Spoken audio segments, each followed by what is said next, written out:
Mis queridas hermanas, mis queridos hermanos, muy buenos días. En el día de hoy continuamos la lectura del segundo libro de los Reyes y nos detenemos en los capítulos 21 y 22. Yo he escogido para que leamos juntos en el día de hoy, en el capítulo 22, el versículo número 11, que dice: Cuando el rey escuchó las palabras del libro de la ley, rasgó sus vestidos.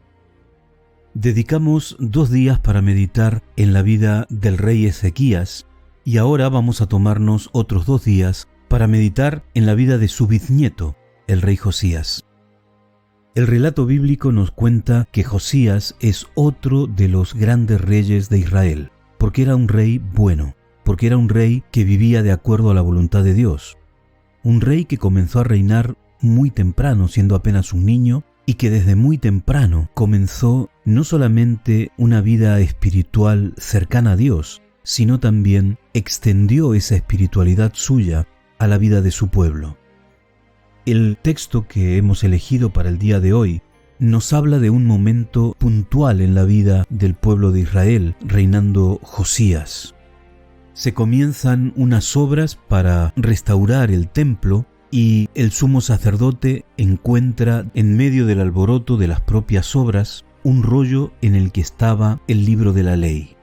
Es algo interesante porque el sacerdote lo encuentra, lo lee, se da cuenta que es un libro inspirado por Dios, que es importante que se sepa que ese libro está, y entonces decide informarle al rey. El rey recibe ese libro, escucha la lectura de ese libro, y entonces, como nos dice el texto, rasgó sus vestidos.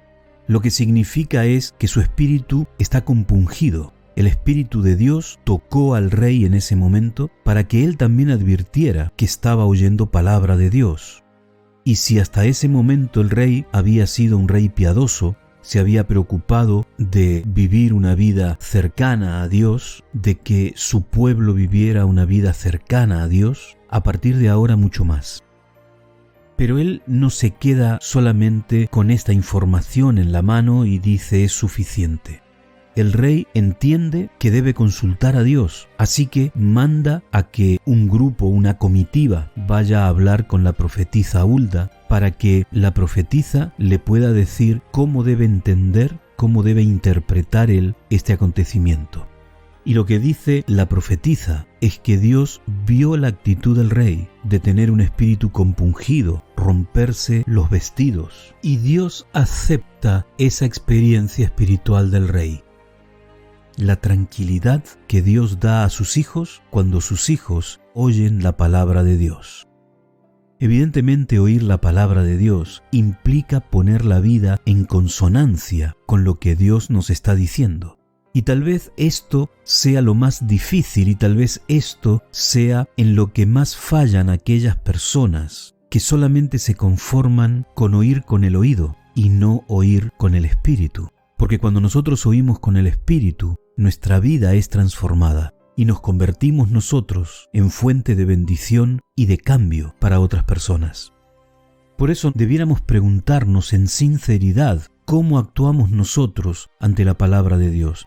Porque nosotros podemos estirar nuestra mano y coger la Biblia y leer, pero esa lectura de la Biblia que hacemos, ¿transforma nuestra vida? ¿Pone nuestra vida en armonía con la voluntad de Dios? Dios puede decir, igual que le dijo al rey Josías, que ve nuestras lágrimas y que ve nuestras actitudes de cambio y que por eso nos va a dar paz y tranquilidad. Meditemos profundamente en estas palabras. Que tengas un muy buen día. Que el Señor te bendiga.